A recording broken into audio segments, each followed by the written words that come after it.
Mister बुढ़िया का नाम गौथिल है। इसे एक ऐसा जादुई पौधा मिला है जो बुरे को जवान और बीमार को ठीक करने की क्षमता रखता है। गौथिल स्कूल का इस्तेमाल करके हजारों साल तक जवान रहती है। फिर समय बीतता है और यहाँ एक राज्य बस जाता है जहाँ की रानी माँ बनने वाली होती है। लेकिन अचानक रानी की तबीयत बिगड़ जाती है और राजा के आदेश पर सिपाही उस जादुई फूल को ढूंढ कर ले आते हैं। फिर उसकी औषधि बनाकर रानी को पिलाई जाती है, जिससे रानी ठीक हो जाती है और जल्दी सुनहरे बालों वाली राजकुमारी को जन्म देती है, जिसका नाम ये रूपांजल रखते हैं। लेकिन एक दिन वो चुड़ैल महल में घुस जाती है क्योंकि उसे पता चल गया था कि फूल की शक्ति रूपांजल के बालों में आ गई है। जब उसके बालों को काटती है तो उसकी शक्ति का असर खत्म होने लगता है, पूरी होने लगती है। इसलिए वो हमेशा जवान रहने के लिए राजकुमारी को उठाकर दूर जंगल के एक मीना में ले जाती है और खुद को उसकी मां बताकर वहीं पर उसकी परवरिश करती है। काफी ढूंढने के बाद भी राजा को नहीं मिलती, जिससे राजा बहुत दुखी होता है। फिर रूपांजल धीरे धीरे बड़ी हो जाती है, जो सारा दिन अपने इस गिरगिर दोस्त के साथ इस मीनार पर अकेले रहा करती है और इसकी माँ जब भी कोई सामान लाती है तो उसे अपने बालों से ऊपर खींचती है। राइडर नाम का ये चोर और इसके साथ ही राजा के महल से रानी का ताज चुराने की योजना बनाते हैं। महल में पहुंचकर राइडर एक रस्सी के सहारे रानी के कक्ष में प्रवेश करता है, जहां बहुत सारे सिपाही रानी के ताज की कड़ी पहरेदारी कर रहे थे। राइडर बड़ी ही चालाकी से सैनिकों को उलझाकर ताज चुरा लेता है और इसके से ऊपर खींचते हैं। फिर ये तीनों वहां से भाग जाते हैं, लेकिन भागते भागते इनके सामने एक बहुत ही ऊंची दीवार आ जाती है, जिस पर राइडर पहले अपने साथियों की मदद से ऊपर चढ़ जाता है। लेकिन जब इसके साथी इसे उन्हें ऊपर खींचने को कहते हैं तो ये उन्हें धोखा देकर वहां से भाग जाता है। मगर तभी राजा के सिपाही इसे देख लेते हैं, लेकिन ये दिमाग लगाता है और पेड़ के एक जड़ की मदद से घूमकर सिपाही को घोड़े से नीचे गिराकर खुद उस पर बैठ जाता है। लेकिन राजा का ये खास वफादार घोड़ा से वो ताज का थैला छीनने लगता है, जिसके बाद इन दोनों में हाथापाई होती है और वो थैला ये कैसे पेड़ पर जा सकता है, जिसके नीचे बहुत ही गहरी खाई होती है।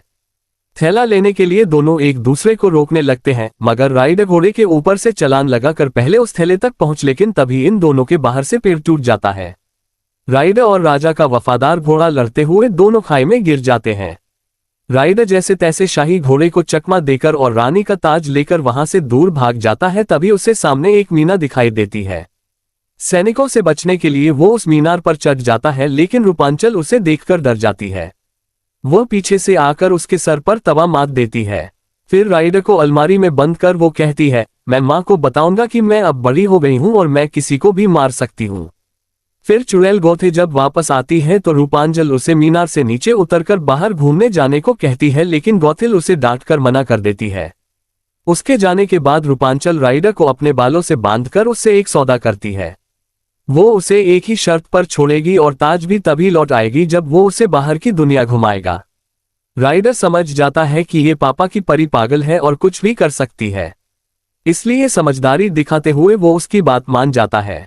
जिसके बाद रूपांजल राइडर के साथ पहली बार उस मीनार से बाहर निकलती है और पर भरोसा करके उसके साथ चली जाती है। पहली बार वो आजादी पाकर और दुनियावी चीजों को देखकर बहुत खुश होती है। दूसरी तरफ गौतल सिपाही का घोड़ा जंगल में देखती है तो उसे फौरन रिपंजल का ख्याल आता है। वो वापस मीनार की तरफ भागती है और रिपंजल को आवाज देती है, लेकिन रिपंजल का कोई जवाब नहीं मिलता। वो मीनार के दरवाजे को खोलने लगती है, लेकिन मीनार में रिपंजल नहीं होती। यहाँ राइडर और रिपंजल इस बार में आते हैं। राइडर रिपंजल को इतने बड़े और अजीब किस्म के लोगों को दिखाकर डराना चाहता था। वो चाहता था कि ऐसे लोगों को देखकर डर जाएगी और वापस चलने को कहेगी, लेकिन यहाँ राइडर खुद ही फंस जाता है क्योंकि इसके वाटपोस्ता हर जगह लगे थे। कोई भी राइडर को पकड़कर राजा के सिपाही के हवाले करेगा, उसे बड़ा इनाम दिया जाएगा। लालच में राइडर को पकड़ लेते हैं और उनमें से एक आदमी सिपाही को सूचित करने चला जाता है, लेकिन उन भयानक दिखने वाले आदमियों से कहती है, मैं तो बस इस लड़के के साथ अपना सपना पूरा करने चली थी। ये लड़का मेरे सपने को पूरा करवा सकता है, इसे सिपाहियों के हवाले अभी मत करो। तुम सबको थोड़ा सा भी एहसास है कि जब कोई सपना पूरा होता है तो कैसा लगता है? क्या तुम लोगों का कोई सपना नहीं है? सभी भावनात्मक हो जाते हैं और सब रिपंजल के दोस्त बन जाते हैं और अपने अपने सपनों को गाते हुए बताते हैं, लेकिन तभी वह राजा के सिपाही आ जाते हैं। राइडर को गिरफ्तार करने का एक आदमी खुफिया दरवाजे से रिपंजल को अपना सपना पूरा करने के लिए दोनों को वहां से निकाल देता है। जब सिपाहियों को राइडर वहां नहीं मिलता तो एक राजा का बुद्धिमान घोड़ा उस खुफिया दरवाजे का पता लगा लेता है और सभी सिपाही उनके पीछे जाते हैं। वो दोनों वहां से खुद को बचाकर निकल जाते हैं, लेकिन पानी का बांध टूट जाता है और ये दोनों एक छोटे गुफा में आ जाते हैं और एक बड़े पत्थर से गुफा बंद हो जाता है और धीरे धीरे वो गुफा भी पानी से डूबने लगता है। अगर वो दोनों इस गुफा से बाहर नहीं निकले तो डूबकर मर जाएंगे। से माफी मांगती है कि शायद उसकी वजह से राइडर यहाँ फंसा। फिर वो दोनों एक दूसरे को अपनी असली पहचान बताते हैं। राइडर से अपना असली नाम बताता है और बताती है कि मेरे बालों में शक्ति है। उसे आइडिया आता है रोशनी लाने की, वही जादुई मंत्र गाने लगती है जिससे पूरी गुफा चमक जाती है और दोनों को बाहर निकलने का रास्ता मिल जाता है और वह पानी के बाहर आ जाते हैं और गौतल उस बार में आकर खुफिया दरवाजे का अंतिम भाग का पता लगाती है। वहां पहुंचती है तो उन दोनों के बजाय राइडर के दो दुश्मन मिलते हैं जो ताज लेने के लिए दोनों का पीछा कर रहे थे। गौतल उन्हें ताज के साथ और लालच देती है कि इससे भी कीमती चीज है। मेरे पास राइडर का हाथ कट गया था और बालों को लपेटकर मंत्र पढ़ती है जिससे उसका हाथ बिल्कुल ठीक हो जाता है। यह देखकर राइडर डर जाता है कि ये कोई चुड़ैल तो नहीं। यह मूवी का नहीं, मेरा डायलॉग था। बताती है कि मेरे बालों में ऐसी शक्ति है कि किसी भी मरीज को ठीक कर सकता है। बताती है कि बचपन में मेरे बाल को किसी ने काटने की कोशिश की थी और बाल कटने के बाद वो काले रंग में बदल जाते हैं जिनमें कोई शक्ति नहीं होती। इसीलिए मेरी माँ कभी मीनार से मुझे नीचे उतरने नहीं दी। फिर लकड़ी लेने चला जाता है और के जाने के बाद गौतल वहां आ जाती है और से मिलकर उसे फिर से मीनार में चलने के लिए कहती है, लेकिन वापस मीनार में नहीं जाना चाहती और बताती है मुझे चाहता है। फिर गौतल से राजकुमारी का ताज देती है और कहती है तुम राइडर का इम्तिहान लो, वो तुम्हें इस ताज के लिए छोड़ देगा और फिर तुम्हें एहसास होगा कि तुम्हारी माँ सही थी।